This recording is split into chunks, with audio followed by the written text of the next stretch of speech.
સાતકાર, સાત આકાર, જગતમાં જે આંખે દેખાય છે તે આકાર, રૂપ, તે બધા જ સવાય પરમાત્મા જ આકાર છે. બધાની સ્થિતિ, બધાનો કાર્યો અને બધાની વાણી એ પરમાત્માના જ કાર્યો અને સ્થિતિ અને વાણી છે. એવું આપણી ભાવનામાં નક્કી થવું હોય ત્યારે જ આપણે પરમાત્માનો સાક્ષાત્કાર કહેવાય છે.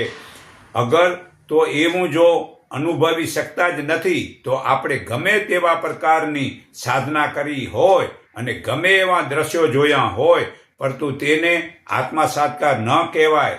જેમ મચ્છર એક કરોળિયાની જાળમાં ફસાઈને દુઃખી થાય છે તે ફક્ત જાણવાવાળાઓ માનરૂપી જાળમાં જ ફસાઈને દુઃખી થાય છે.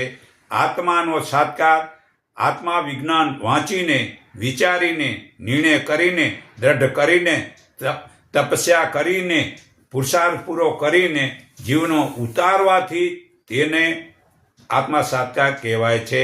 આ ગીતા અધ્યાય 7 શ્લોક 13 હું તમને વાંચી સંભળાવું છું કે જે ઈચ્છા, દેશ, વેર, ઈર્ષા, સુખ દુઃખ, ધૂતિ અને સ્થૂળ શરીરનું પિંડ, આ 7 વિકાર ક્ષેત્ર એટલે શરીરના છે.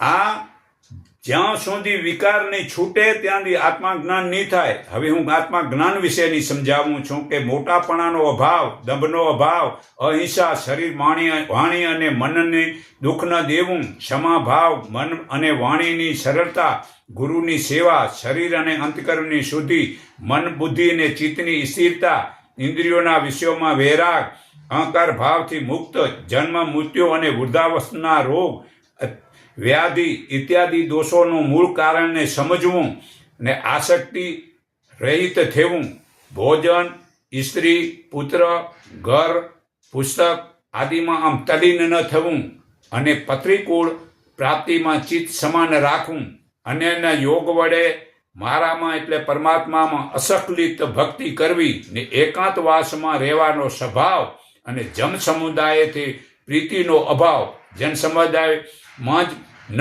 જવું એનો મિનિંગ થાય રહે અને આધ્યાત્મિક જ્ઞાનનું નિત્ય મનન કરવું તથા તત્વજ્ઞાનના અર્થમાં સર્વત્ર પરમાત્માને જોવા, આ બધું જ્ઞાન છે. અને એનાથી વિપરીત તે અજ્ઞાન છે જે જાણવા યોગ્ય છે ને જેને જાણી મનુષ્ય મોક્ષ પામે છે. તે ગાય શું છે? ગાયને જ પરમાત્મા કહેવાય છે. તે હું કહું છું તે ગાય તત્વ પરમાત્મા છે, અનાદિ પર બ્રહ્મ છે અને તેને નથી સતું કહી શકાતું કે નથી અસતું કહી શકાતું.